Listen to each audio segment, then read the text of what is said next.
95%의 인간은 타고난 운명 그대로 살아간다.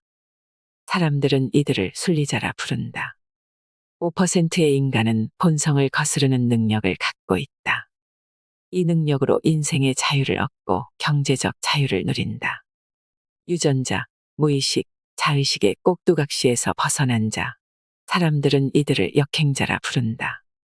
사례 1. 유튜버 냉철은 고교 졸업 후 체대에 들어가고 보니 세상에는 괴물 같은 육체를 타고난 사람이 많았다. 반면 자신은 특별함이 없다고 생각했다. 심각한 가난에 시달리며 사회에 대한 불만이 쌓여 누군가가 째려보거나 시비를 걸면 여지없이 폭력을 행사했다. 그러다 안 되겠다 싶어 부자가 된 사람들을 연구했다. 결국 모든 부자들은 부동산과 주식으로 부를 이루었다는 결론에 이르렀다. 그 후 도서관에서 주식책을 읽기 시작했다. 배달 일을 하면서 1,000만 원을 모아서 주식을 시작했다. 30대 초반이 되었을 때 자산 30억을 확보했다. 그는 이제부턴 망할 일이 없다고 생각하고 꿈에 그리던 세계여행을 시작했다. 사례 2. 31세 김다원이라는 친구가 있다. 그녀는 물리치료사로 일하면서 경제적 자유라는 꿈을 포기하지 않았다. 24살부터는 일을 하면서 주말마다 재테크 강의를 들었다. 1년간 사업 설명회, 경제 세미나, 각종 재테크, 다단계 사업, 반영구, 화장 강의 등을 수강했다. 뿐만 아니라 부업에 대한 강의도 들었다. 2년 후 퇴사할 때쯤에는 이미 피부관리업을 시작할 수 있는 상태였다. 27살에 뷰티 프랜차이즈 거꾸로 가는 시간을 창업했고 3년 만에 120개 지점으로 확장되었다. 폐업률은 제로에 가깝다. 다은이는 완전한 자유를 얻게 되었다. 농장에 있는 닭을 보라. 이들에게 자유의지가 있다고 말할 수 있을까? 이 닭은 한정된 울타리 안에서 산다. 닭은 유전자 명령에 따라 모이를 먹고 짝짓기를 하고 알을 낳고 때로는 다른 닭과 싸움도 하며 살아간다. 그리고 결국 그 닭은 치킨이 된다. 인간의 관점에서 이 닭의 운명은 태어날 때부터 정해져 있다. 닭의 활동 반경도 삶의 끝도 모두 정해져 있다. 인간의 삶도 닭과 크게 다르지 않다. 인간에게도 울타리가 있다. 이 울타리는 유전자, 무의식, 자의식으로 이루어져 있다. 이 성가신 울타리는 닭처럼 인간의 운명도 정해준다. 인간은 스스로 자유의지가 있고 특별한 존재라고 생각하며 살지만 이는 모두 망상이다. 모두 같은 생각을 한다는 건 평범한 생각을 한다는 뜻이다. 평범한 생각만 하는 사람은 절대 자유를 얻을 수 없다. 울타리를 벗어나려면 어떻게 해야 할까? 당연히 울타리를 잘라버려야 한다. 마찬가지로 운명을 벗어나 진정한 자유를 얻기 위해선 유전자, 무의식, 자의식이라는 울타리를 제거해야만 한다. 이제 울타리를 어떻게 없애는데? 라는 질문이 나올 것이다. 인간의 운명을 정하는 울타리는 생각보다 질기고 억세다. 이 울타리를 끊기 위해선 아주 예리한 검이 필요하다. 바로 역행자 7단계 모델이라는 검이다. 울타리를 탈출한 순간 인간은 자유로운 사고를 할 수 있게 되고 남과 다른 특별한 삶을 살게 된다. 1단계 자의식 해체. 자의식은 인간에게 필수 불가결하게 존재한다. 인간의 자아가 붕괴되는 것을 막는 기제지만 대부분은 과한 남용으로 우리의 발전을 완전히 가로막는다. 예를 들어 나는 돈에 진짜 관심이 없어. 부자 되는 법칙 같은 건 세상에 존재하지 않아 등의 말도 대부분 자의식의 상처를 피하기 위한 합리화에 지나지 않는다. 누구보다 돈을 원함에도 돈은 좋은 거야라는 걸 인정하는 순간 본인의 인생이 부정당하기 때문이다. 대다수는 돈에 대한 트라우마와 공포 때문에 회피라는 어리석은 결정을 한다. 결국 이들은 투영하기를 통해 애먼 곳에 자아를 투영하여 인생을 모두 낭비해버린다. 대다수의 사람들이 돈을 대하는 태도도 마찬가지다. 그토록 권하지만 꼭 중요한 건 아니야 라고 말한다. 적은 봉급을 보면서 사회가 잘못되었어라며 남탓만 시전한다. 돈에 대한 지식이 눈앞에 있더라도 이건 천박한 사람들이나 보는 거야라며 회피한다. 과잉자의식으로 모든 기회를 놓친다. 회피만 반복한다. 열등감이 발동되거나 자기 합리화가 시작될 때 우리는 스스로 못남을 인정해야 한다. 타인에게 자신을 투영하며 현실에서 도망쳐선 안 된다. 그 불편한 감정으로 어떻게 자신이 발전할 수 있는가 고민할 때 인간은 한 단계 더 성장한다. 자의식 3단계. 탐색, 자신의 기분 변화 등을 잘 관찰하고 이 기분이 어디에서 오는지 확인한다. 인정. 기분 변화의 이유를 객관적으로 잘 살펴보고 현재 자신의 처지와 비교해서 인정할 것은 순순히 인정한다. 전환. 인정을 통해 열등감을 해소하고 이걸 변화의 계기로 삼기 위한 액션 플랜을 만든다.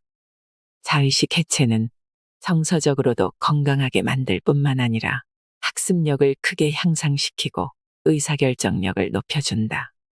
내가 자의식 해체를 제일 먼저 이야기하는 이유는 간단하다. 이게 안 되면 내가 앞으로 말하는 어떤 것도 실현할 수 없기 때문이다. 2단계, 정체성 만들기. 철학자 비트겐슈타인은 언어의 한계는 세계의 한계라는 말을 남겼다. 마찬가지로 정체성의 한계는 인간의 한계다.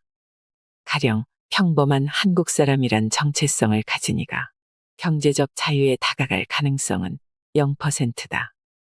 한편 한 달에 1억 벌 수 있는 사람이라는 정체성을 가진 이는 여기에 근접할 가능성을 조금이나마 갖게 된다. 이는 자신의 정체성을 마음대로 조종할 수 있다면 대단한 노력 없이도 목표에 도달할 수 있다는 뜻이다. 자의식 해체를 이루었다면 새로운 자의식을 세워야 할 차례다. 정체성은 삶의 동기다. 자동차가 앞으로 나아가기 위해선 연료가 있어야 하듯이 사람도 정체성이라는 연료가 필요하다. 이걸 자유자재로 이용하면 정말 놀라운 일이 벌어진다. 정체성 바꾸는 방법. 하나, 책을 통한 간접 최면. 정체성을 바꾸는 가장 쉬운 방법은 관련 책을 읽는 것이다. 자수성가한 흑수저들의 책을 20권쯤 몰아서 봐라. 자수성가한 사람들의 이야기를 읽는 것만으로도 나도 할 수 있다는 느낌이 차오르게 된다. 인간에겐 거울 유런이라는 게 있어서 타인의 행동을 보기만 해도 본인이 직접 하는 것과 비슷한 반응을 뇌에 일으킨다. 이런 점을 잘 이용하는 게 바로 좋은 자기계발서 읽기다. 둘, 환경 설계. 환경 설계는 앞서 말했던 유튜브 개설 같은 게 대표적 사례다. 나를 궁지에 몰아넣는 방법이다. 주로 쓰는 방법으로는 선언하기가 있다. 주변 사람들에게 난 땡땡이 될 거야 라고 떠드는 것이다. 예를 들어 내가 굉장히 자주 하는 것 중 하나는 목표를 사람들에게 선언하고 그걸 못 이룰 경우 벌금을 내는 일이다. 나는 게으르고 합리화에 능한 사람이란 걸 잘 알고 있었다. 그래서 무리하게 집을 옮기고 일부러 비싼 차를 빌렸다. 사무실도 각각 월 1,000만 원씩 총 2천만 원의 월세를 내야 하는 곳으로 이사했다. 이런 식으로 생존에 위협이 되는 상황을 만들어야만 죽어라 일하게 된다는 걸 알고 있었다. 그래서 그렇게 환경을 설계한 것이다. 셋, 집단무의식. 경제적 자유를 얻고 싶다면. 그렇다. 경제적 자유를 원하는 사람들이 모인 집단에 들어가면 된다. 돈을 벌고 싶다면 돈에 관심 많은 사람들 속으로 들어가야 한다. 단톡방도 좋고 소모임도 좋다. 처음 나가보면 뭐 이렇게들 돈에 집착하지 하는 생각도 들 것이다. 하지만 꾸준히 나가다 보면 저절로 물들게 된다. 점차 그곳 사람들에게서 인정받고 싶은 마음이 생기면서 책을 읽고 임장을 나가고 차트를 분석하고 트렌드를 챙겨보게 된다. 3단계 유전자 오작동 극복. 내가 좋아하는 말이 있다. 자신이 일평생한 의사결정의 총합이 현재의 인생이다. 잘못된 의사결정을 반복적으로 한 사람이 불행해지거나 가난해지는 건 당연한 일이다. 왜 누구는 똑똑한 결정을 반복하고 왜 누구는 어리석은 결정만 반복할까? 단순히 지능 때문이라고 말하기엔 어리석은 결정을 반복하는 고학력자들이 도처에 널렸다. 그렇다면 어떻게 하면 좋은 의사결정을 반복해 인생의 자유를 얻을 수 있을까? 간단하다. 유전자 오작동을 이해하면 된다. 질문 1. 사람들의 눈치를 보면서 판단 오류를 범하고 있지 않은가? 평판 오작동. 원시시대는 좁은 범위의 부족 사회였기 때문에 평판이 무엇보다 중요했다. 평판을 잃으면 생존과 번식이 불리하여 매우 절망적인 상황에 처한다. 그래서 우리 유전자는 평판을 잃는 것에 큰 두려움을 느끼도록 진화했다. 밥을 혼자 먹는 게 창피한가? 유전자 오작동일 뿐이다. 남들과 다른 길을 가는 게 창피한가? 역시 유전자 오작동일 뿐이다. 대기업을 퇴사한 후 꿈을 이룰 수 있는 소기업에 가면 명함이 달라질까 걱정되는가?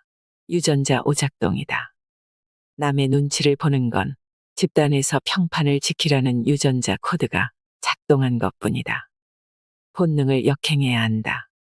질문 2. 지금 나는 새로운 것을 배우는데 겁을 먹고 있나? 새로운 경험에 대한 오작동. 스스로 필요 없다고 말하지만 사실 낯선 일을 배우는 것에 본능적 두려움이 있었던 걸지도 모른다. 당신은 애써 배움을 피하며 합리화하고 있는 건 아닐까? 인간의 두뇌는 현재의 삶이 만족스러울 경우 지금까지 유지해온 습관을 지키려는 경향이 있다. 뇌의 칼로리 소모를 낭비하지 않도록 진화한 것이다. 그렇기에 새로운 일을 배우는 것에 대해 거부감을 갖는 본능이 존재한다. 새로운 것을 배울 때 거부감이 든다면 이건 유전자 오작동이야 라고 생각하며 스스로의 뺨을 때린 후에 나의 길을 걸어가야 한다. 질문 3. 손해를 볼까봐 너무 과도한 스트레스를 받는 게 아닐까? 손실 회피 편향. 인간은 이득보다는 손실에 매우 민감하게 반응하도록 진화했다. 1억 원을 벌던 사람이 1억 1천만 원을 벌게 되어도 기쁘지 않다. 하지만 9천만 원을 벌게 된다면 매달 1천만 원씩 잃고 있어 라고 생각하며 뇌가 위기 신호를 보낸다. 스트레스에 시달리는 것이다. 사업하는 사람들을 보면 이런 기초적인 계산도 못하는 사람들이 있다. 알바비를 1.2배 주면 오히려 더 인재가 몰리고 장기적으로 이득을 본다. 그러나 수준 낮은 사장들은 1.2배를 주면 50만 원이 손해인데 라는 생각 때문에 사업을 키우지 못하고 장기적으로는 사업을 망하게 만든다. 직장인의 경우 이직해 자아실현을 할 수 있는 기회가 와도 연봉이 1천만 원 깎인다면이라는 걱정 속에서 아무 발전도 하지 못한 채 회사를 욕하며 계속 다닌다. 이것은 유전자 오작동에 의한 망상일 뿐이다. 4단계 뇌 자동화. 앞의 방법들로 본능의 꼭두각시 끈을 잘라냈다 하더라도 머리가 안 좋으면 자유를 얻을 수가 없다. 독해력이 떨어지면 이 책을 봐도 무슨 말인지 알 수 없고 5, 6단계의 지식과 방법론을 흡수할 수 없다. 돈 버는 일도 마찬가지다. 무슨 일을 어떻게 해야 할지 모른 채 몸만 고생하다 포기하기 일수다. 머리를 어느 정도 좋게 만들어야 한다. 과거의 과학자들은 지능이 고정되어 있다고 믿었다. 사람의 지능은 유전자에 의해 거의 결정되며 아무리 공부를 한다고 해도 성인이 된 후에는 더 발달하지 않는다고 믿었다. 하지만 최근 신경가소성 이론이 등장하면서 인간의 뇌는 사용하기에 따라 신경세포들을 새로 만들어낸다는 것이 입증되었다. 쓸수록 좋아진다는 것이다. 좋은 책을 읽는다는 것은 몇백 년 전에 살았던 가장 훌륭한 사람과 대화하는 것이다. 정말 맞는 말이다. 2년간 2시간씩 책 읽기와 글쓰기를 해라. 나머지 시간에는 놀아도 좋고 쾌락을 추구해도 좋다. 그러면 당신의 뇌는 발달하고 최적화를 이룬다. 별로 힘든 일이 아니다. 일주일에 한두 번만 해도 상위 10%로 올라갈 수 있다. 당신은 지금 눈앞의 과제를 해결하는데 급급하며 살고 있지 않은가? 장기적인 수를 두기 위해 무엇을 하면 좋을지 생각해보고 한번 작성해보자. 야근이 있는 회사보다는 100만 원 덜 벌더라도 쉬운 직장으로 이직하라. 남은 시간에 운동을 하여 뇌를 최적화하고 하루 1시간 책을 읽어라. 창의적인 공동체에 나가거나 나보다 더 나은 사람을 만나라. 당장의 성취에 급급하여 인생을 갉아먹는 것은 순리자의 전형적인 행동임을 기억해야 한다. 안 쓰던 뇌 자극하기. 창의성이나 지혜는 통합적 사고에서 나온다. 흔히 통찰력이라고 불리는 통합적 사고는 뇌 전체를 통합적으로 사용할 때 발휘되는 사고력이다. 그래서 새로운 아이디어가 필요하거나 곤란한 문제에 부딪히면 여러 가지 뇌 기능을 자극하려고 애쓴다. 여기서 중요한 것은 새로운 경험이다. 안 가본 길 걷기. 머리를 많이 쓰는 작업을 할 때는 매일 운동하는 편이다. 운동을 하면 집중력이 극도로 높아지고 창의적인 상태를 만들어준다. 특히 운동하고 샤워를 마치면 다 소진되어 버린 집중력이 다시 돌아온다. 내가 가장 추천하는 건 바로 걷기다. 충분한 수면. 학자들은 최소 7시간 이상의 수면을 권장하며 그럴 때에야 뇌가 최대치의 성능을 낸다. 잠을 줄이는 것은 비효율의 극치다. 역행자의 지식. 인간은 하루 동안 수많은 결정을 반복한다. 평범한 사람이 하는 하루 10개의 판단 중에서 5개는 좋은 판단이고 5개는 그르친 판단이라고 가정하자. 만약 이 사람이 역행자의 지식을 통해 좋은 판단을 할 확률을 10% 늘린다면 어떤 일이 벌어질까? 단순히 생각했을 때 어제보다 한두 개씩 매일 더 좋은 판단을 할 수 있다면 10년 뒤엔 3650일간의 좋은 판단이 복리로 쌓이게 된다. 복리의 힘은 어마무시해서 훗날 인생의 격차는 현격히 벌어질 수밖에 없다. 그 결과의 값은 돈뿐만 아니라 인생의 자유를 얻는 것이다. 역행자는 일을 받으면 일을 준다. 나는 공짜로 생긴 돈의 10%는 상대에게 돌려준다는 철칙을 세워두었다. 예를 들어 예전에 친구가 주식 정보를 알려준 덕에 1억 6,500만 원을 벌었다. 나는 주식을 매도하던 날 1,700만 원을 친구에게 보냈다. 기브 앤 테이크라는 책을 보면 재밌는 주장이 나온다. 사람을 기버나 테이커, 매처의 세 부류로 나눌 수 있다는 것이다. 기버는 퍼주는 사람, 테이커는 받기만 하는 사람, 매처는 딱 받은 만큼만 돌려주는 사람. 그럼 이들 중에 어떤 사람이 제일 부자가 될까? 가장 가난한 사람이 기버다. 그런데 가장 부자인 사람도 기버다. 그동안 나도 젊은 나이에 자수성가했다는 사람들을 수백 명 만나봤지만 대부분은 밥을 사거나 고마움을 표시하는데 돈을 아끼지 않았다. 나는 주변에 인색한 사람 중에 젊은 나이에 경제적 자유를 얻은 사람을 한 번도 본 적이 없다. 밥값 3만 원을 아끼자고 인심을 잃는 사람이 앞으로 무수한 인생의 판단을 잘 해낼 가능성은 제로다. 역행자는 확률에만 베팅한다. 예를 들어 승률이 55% 정도라면 그냥 베팅을 한다. 확률상 당연히 상대가 이길 때도 많다. 만약 지더라도 나는 동요하지 않는다. 난 잘 베팅했어라고 생각한다. 이기더라도 크게 좋아하지 않는다. 그냥 내가 냉정하게 베팅한 것을 칭찬하면서 마인드를 다잡을 뿐이다. 만약 베팅에 실패했다 하더라도 스스로를 칭찬하라. 당신이 무엇을 선택했다면 확률적으로 지는 것에 연연해할 필요는 없다. 그러면 나머지는 시간이 해결해 준다. 인생도 마찬가지다. 남들보다 아주 조금이라도 의사결정력이 높으면 인생에서 내려야 할 수백 번의 의사결정에서 좋은 선택을 할 확률이 높아진다. 그리고 반복적으로 의사결정을 잘한 사람과 그렇지 못한 사람의 차이는 하늘과 땅처럼 벌어지게 된다. 6단계 경제적 자유를 얻는 구체적 루트.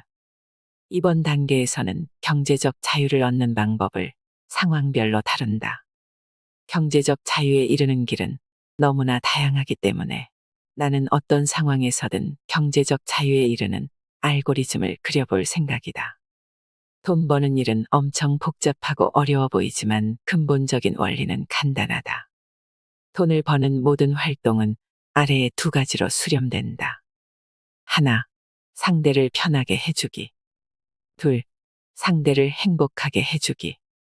겨우 이게 돈 버는 근본 원리라니까 허탈한가? 그렇지 않다. 이 두 가지야말로 사업과 투자의 시작이자 끝이다. 결국 돈을 버는 핵심은 문제 해결력에 있다.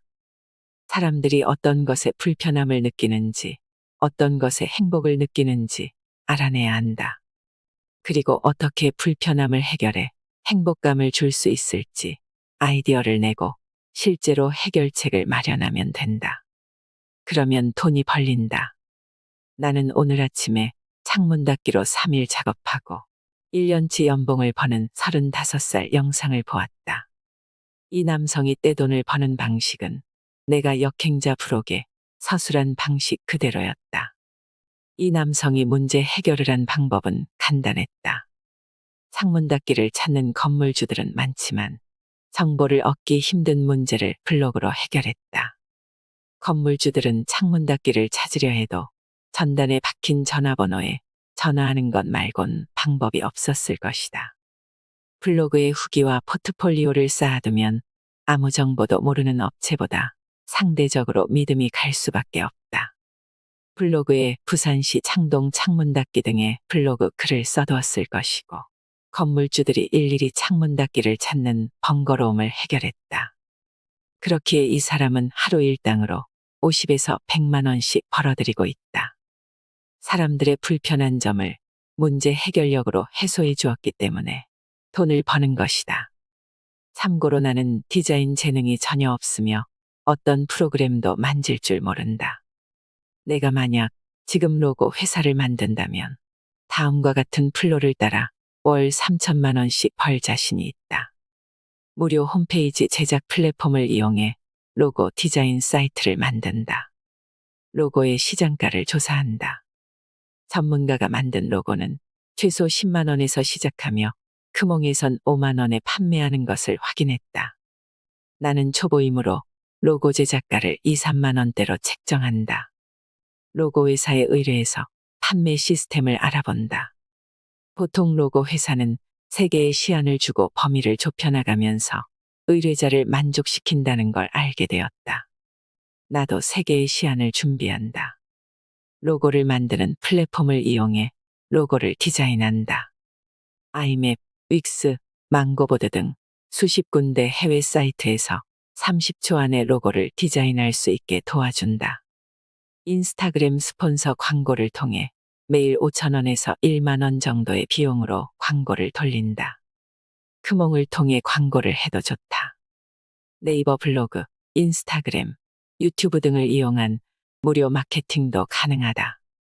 참고로 난 돈을 들이지 않고 모든 마케팅에 성공했다. 점차 의뢰가 들어오기 시작한다. 한두 달 하다 보면 사람들이 어떤 디자인을 좋아하는지 이해하게 된다. 이때부터 시간은 극도로 단축되고 고객 만족도가 크게 높아진다. 순수익이 월 300만 원에 달하면 다음 스텝으로 넘어간다. 단가를 높여야 하는 단계다. 실무를 하면서 로고 공부를 제대로 하기 시작한다. 디자인 실무에 대한 책을 볼 수도 있고 업계 1위 회사의 포트폴리오를 분석해 볼 수도 있다.